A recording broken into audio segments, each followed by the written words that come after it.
د مخابراتو او معلوماتي ټکنالوژي وزارت مسؤلین وایي د دې وزارت اړوند اترا ادارې سره اتصالات، افغان بیسیم او سلام مخابراتي شرکتونو د 14 مخابراتي سایټونو د فعال کولو تړون لاسلیک کړی دی. د اترا ادارې ویان جلال الدین شمس وایي دغه 14 نوي سایټونه د هیواد د 10 ولایتونو په لیري پرتو او محرمو سیمو کې جوړیږي. نوموړی دغه راز زیاتوي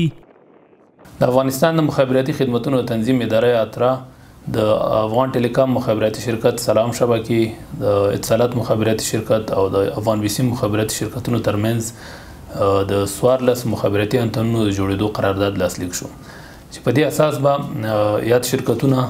د هیواد په 14 ولسوالیو کې چې تقریبا 10 ولایات دي هلته په لورو پرتو او محرومو سیمو کې انتنونه جوړوي. دغه انتنونه د اترا ادارې د انکشافي بودیجې TDF پر مټ باندې جوړیږي چې دې سره به هغه محرومې سیمې چې د کلونو راهیسې د مخابراتي خدماتو نه بې برخې وي هلته به خدماتو رسیږي. جلال الدین شمس دغه راز وایي له تیرو 2 کلونو راهیسې اترا ادارې د خپل انکشافي بودیجې پر مټ د هیواد په لیرو پرتو سیمو کې د 1550 مخابراتي انتنونو د جوړېدو چارې پیل کړې دي. د نوموړي په وینا د دغو انتنونو په جوړېدو سره به د هیواد هغه سیمې چې له مخابراتي سهولتونو بې برخې دي د مخابراتي پوښښ لاندې راشي. اترا ادارې وشو کولای چې د په تیرو 2 کلونو کې 550 مخابراتي انتنونه د خپل انکشافي بودیجې پر مټ د هیواد په لور پرتو سیمو، محرومو سیمو او هغه ولسوالیو او مناطقو کې چې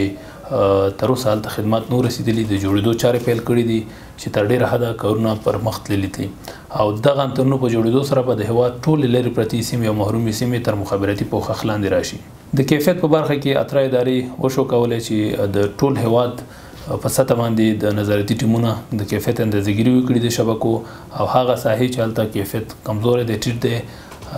د هغې د ښه والي لپاره اقدامات وکړي.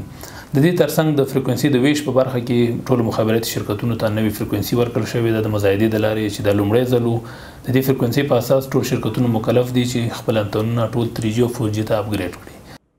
د اترا ادارې د وروستیو معلوماتو له مخې د مخابراتي شبکو لخوا د هیواد په مختلفو سیمو کې پانګونه کیږي او نوي انتنونه جوړیږي. د دوی په وینا یوازې په وروستیو 3 کلونو کې د مخابراتي شرکتونو لخوا 800 نوي مخابراتي انتنونه جوړ شوي او په اړونده برخه کې هیوادوالو ته د لا ډیرو سهولتونو د رامنځته کولو په موخه د دوی هڅې روانې دي.